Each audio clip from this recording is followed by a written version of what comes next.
Hello, ladies and gentlemen. This is not a Deltarune channel, so if you like Deltarune content, don't keep coming back here. But we are going to talk a bit about Deltarune and also about tabletop role-playing. So as I've been joking, if you like Deltarune, go to hell. We're not doing it. I'll take you out of hell for just a second, but not totally out of it. We're going to put like 1 foot in hell and then 1 foot in my usual role-playing character writing spiel. Anyway, what got me thinking about this was I saw somebody online. They were talking about Deltarune and they were saying, man, I sure hope that we can maybe convince Kris that we're not some horrific demon. Our intentions are good and we're good people. And then someone else replied, they were like, yeah, hey Kris, just want to let you know, I'm a being from a higher plane of existence that could rewrite everything that you know and love.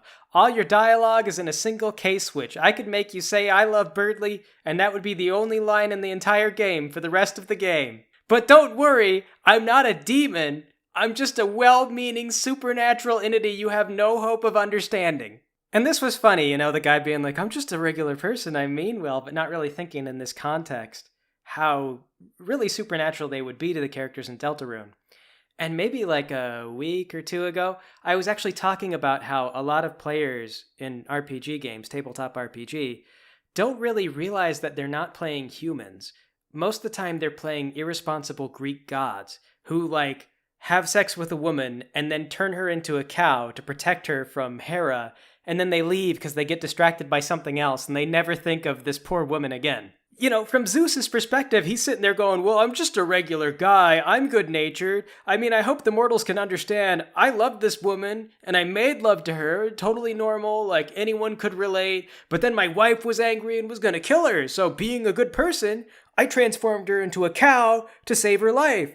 And then, I couldn't go back because my wife would get suspicious. So, I just left her as a cow.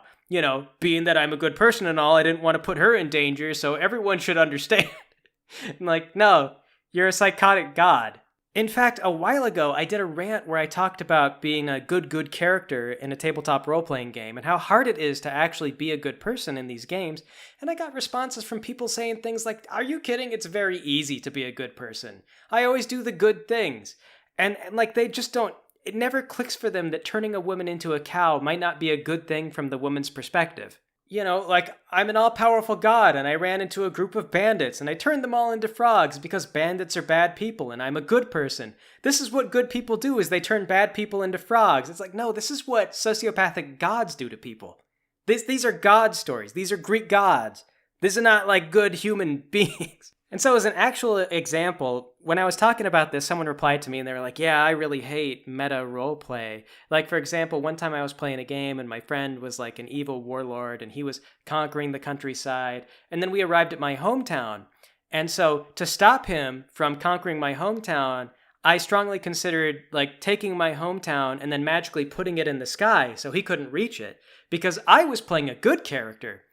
And I stopped them and I was like, whoa, hold on. You were going to just take an entire community of people and you were going to just put them in the sky for their own good because you're a good person. And this is just something a good person does when they have that level of godlike power. And they were like, well, that's better than being conquered by an evil warlord, right? And I said, debatable. I don't know anything about the evil warlord. You haven't really told me anything about this. I just know that putting a farming community in the sky away from all their farms means that nobody has any source of income. They don't have food. What are they doing? This is a disaster you're proposing. This is just an irresponsible abuse of power. This is a sociopathic person who feels possession of their hometown and they don't want anyone else to own this hometown. So they put it in the sky where no one else can reach it. This is not a good person. You are an evil, sociopathic wizard. You are a Greek god. And, they didn't understand. This is a pattern when I talk to people about metagaming, is that most of the time people who metagame do not understand. And I just can't, I have not been able to figure out a way to help people understand what metagaming actually is. Try to think about this from the perspective of somebody who's in that town. You're just the local baker. And a wizard shows up. He's been gone for 20 years. He was raised in a local orphanage. No one really has any connections to him. He was there for a little while, and then he left. And last you heard, he was, setting orcs on fire somewhere. And then he shows up, and he goes, hey, there's an evil warlord coming your way, so I'm just going to take the whole town and put it in the sky. See you guys Thursday. Like, okay, you're the local baker. What do you do? Like, oh my God. Do you go and you tell the town elders?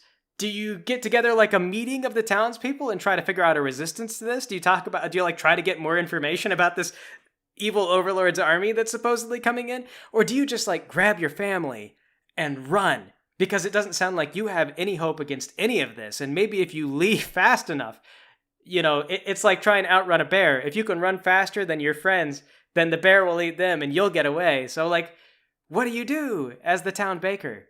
You don't like thank the wizard who's going to put you in the sky. You're never going to stop and say to yourself like, yeah, this is a good person. These are like logical good person actions.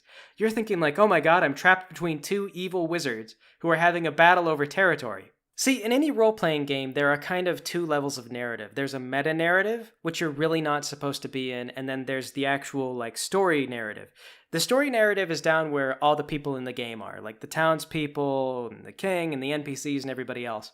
They're all supposed to be kind of interacting with you from this idea that, like, they are living, breathing entities, and they care what happens tomorrow, and they're a farming community, and they're surprised that you want to put them in the sky to help them, because that doesn't make any sense. You're a farming community. Your farm is over there. Are they going to put all the land in the sky? How big is the sky island going to be? And I asked the player this, actually. I was like, did you know, like, what was their source of income? And they were like, I don't know. Like, excuse me. They got kind of snippy with me. They're like, excuse me for not asking all their favorite flavors of ice cream and everything like that. The important thing was I was doing a good deed or whatever. Like meta players kind of get like this. It's like, well, I don't need to ask these questions about who are these people or how are they feeling or what would they really want, because I knew what I wanted based on the information that I had on this upper meta level. And like, I was justified if you follow this meta. Like, if you're only thinking of the meta, I'm a good person. I was trying to help these people. My intentions were good. I'm good. What's interesting, though, is that the narrative people, they're never going to be able to interact with the meta layer. Like, they can't reach it. This baker that we just proposed, the guy who's like, oh God, I gotta pack up my family and run. Like, he's not able to understand your logic. Like, he doesn't see the meta. He's not like thinking, oh, these are two player characters and they're having a fight out of game and one of them's trying to do a good deed and like, I understand this and oh, I see where he's coming from. They're just thinking a psychotic wizard wants to put me in the sky. It's the only thing they could possibly think. Like, how else... There's no way for them to obtain the meta information that you're working on. And if this happens between players, if you have one player who's able to play on the narrative and stay on the narrative, but you have one player who's working off of meta information, or if like it's terrible if the GM is using mainly meta, but sometimes GMs don't learn any other way to play, then you're going to get these conflicts where the player on the narrative level can't interact with the meta information because it makes no sense. There's no way for the narrative to access the meta.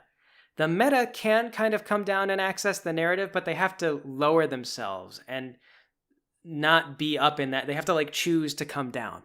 So the point that I was trying to get at back when I did this talk about a good person in a role-playing game and why it's hard is not because it's like difficult to not choose violence necessarily, but because if you want to do good deeds and help people with the power that you're given in a role-playing game, a lot of times that means you have to get down on that narrative level and you have to ask people like, oh, what's your main source of income? And who's the village elder? Can I talk to him? And can we work something out? And you're going to have to get into these like fights because some people are going to think that the evil warlord has something to offer. Like, oh, he's got lower tax rates. I kind of want to join his team. And then you have to like argue with those people and be like, no, listen, the tax rates are lower because he's using undead slaves to produce grain. You don't understand. And then they be like, well, what's the problem there? I'll have undead slaves too. And then be like, well, it's an economic problem. Not everybody can afford skeleton slaves. You have to go to school to learn to do the necromancy. Look, it won't work.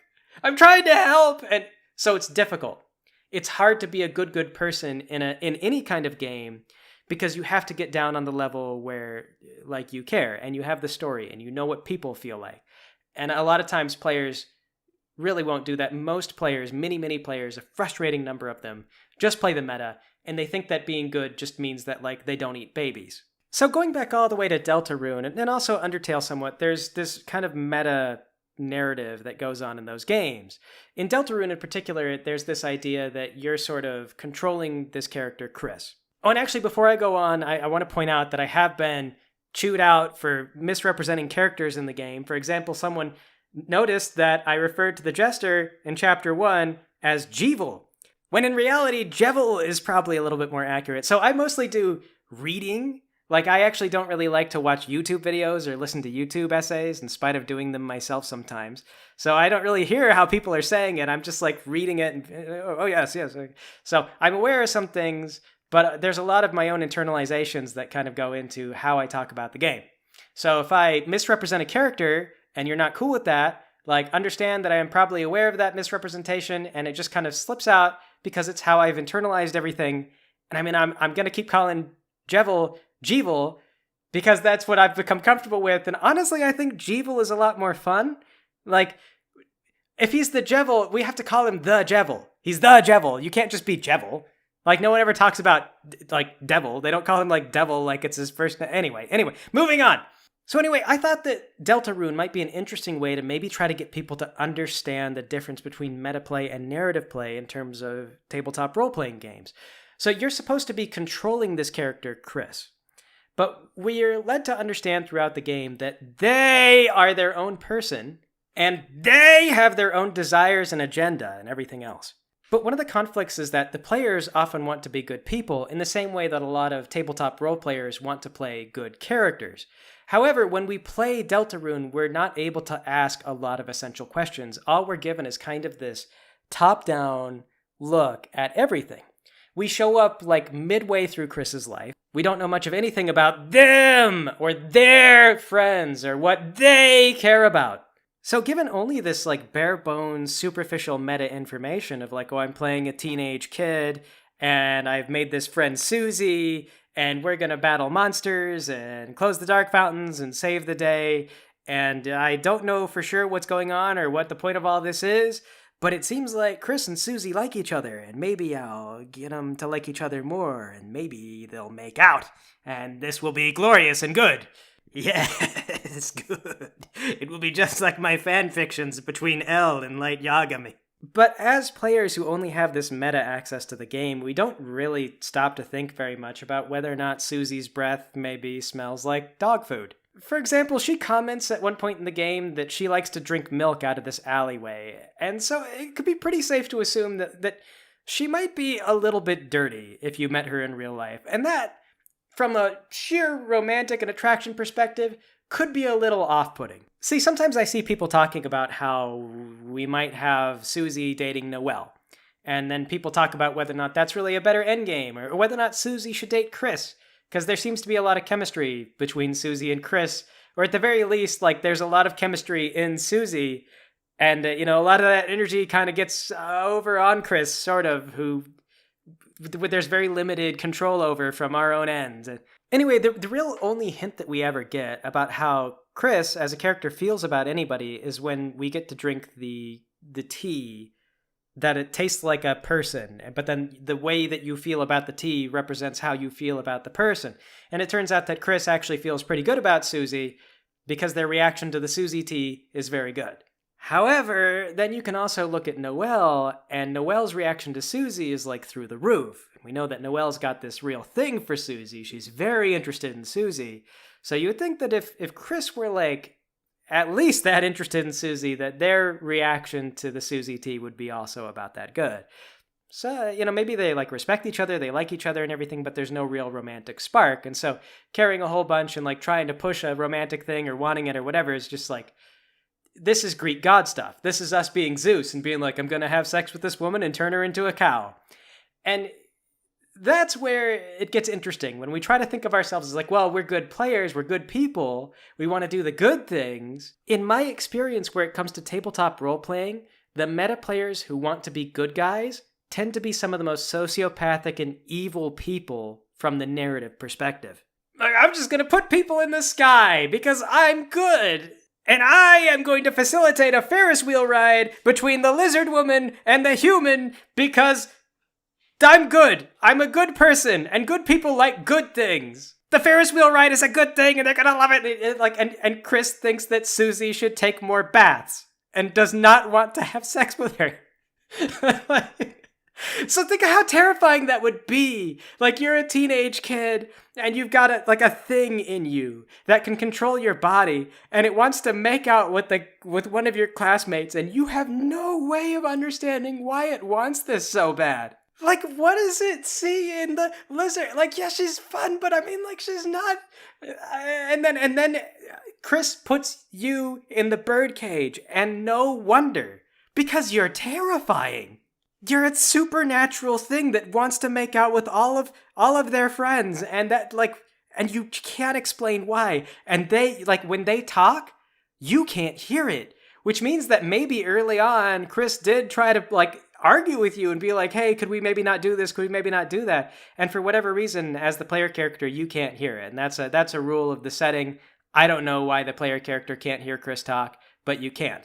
So for all we know, communication was attempted and it failed.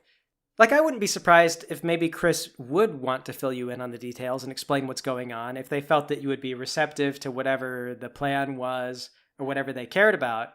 But for that to happen, like, you'll notice that anytime Kris talks, you're finding out that they're talking because another character says, like, oh, like, what did you say? Like, you're saying this, you're saying that?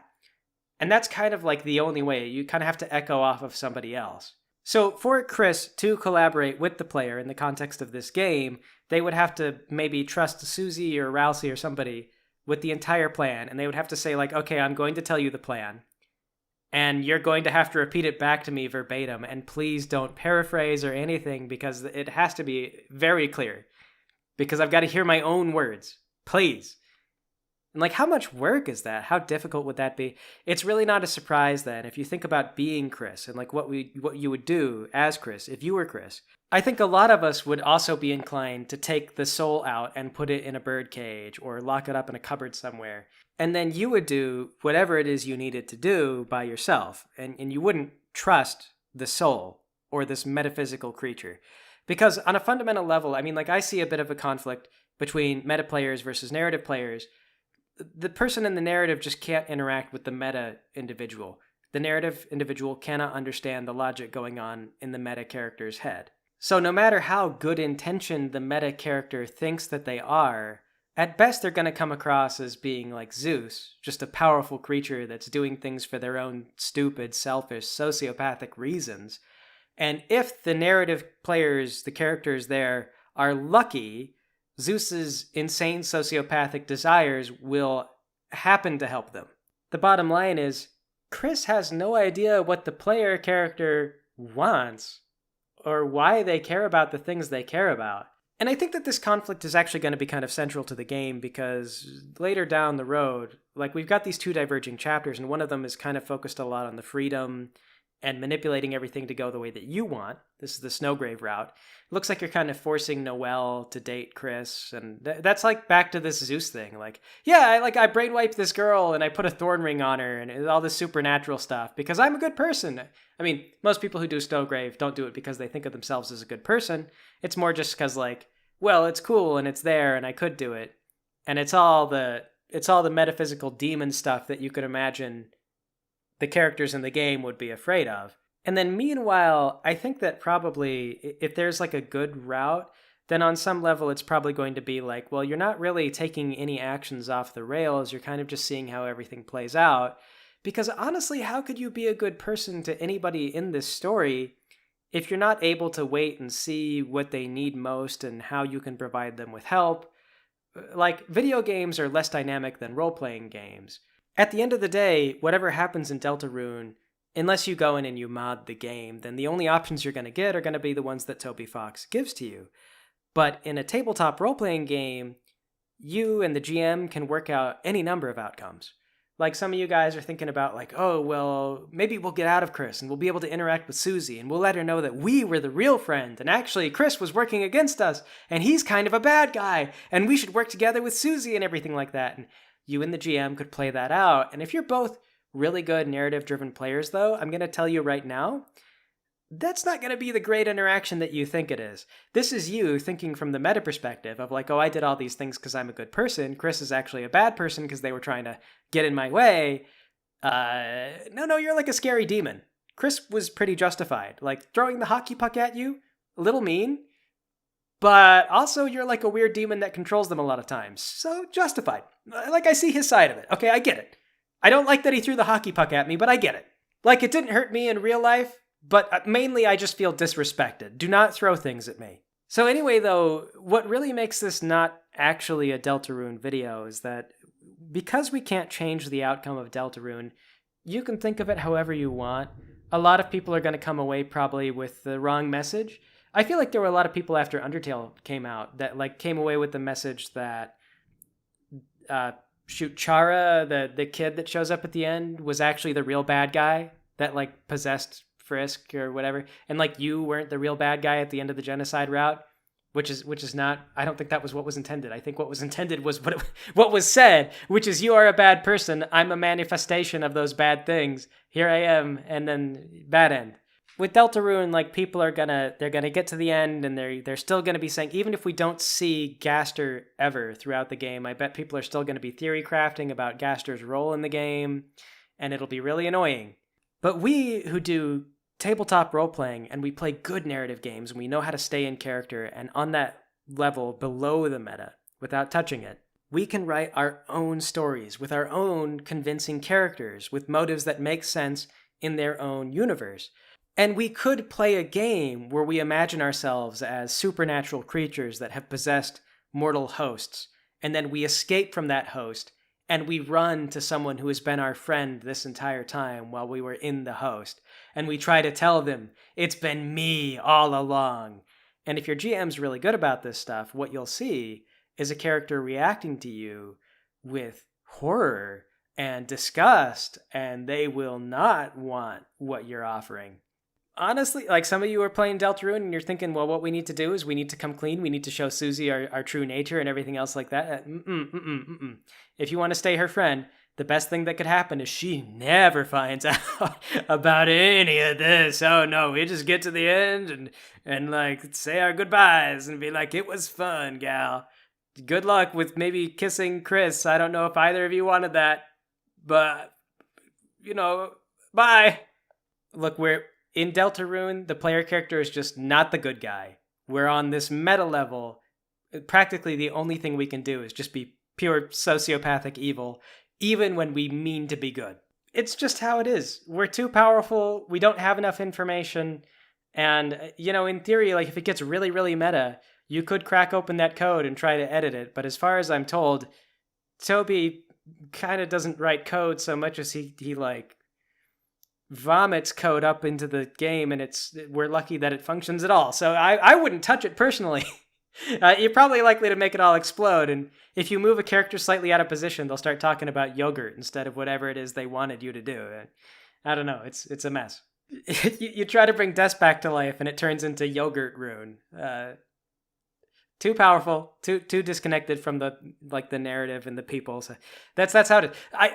I hope that those of you who roleplay, that this is maybe an analogy or a comparison that gets you thinking a little bit differently and opens your eyes a little bit to maybe how you've been metaplaying, if you have been.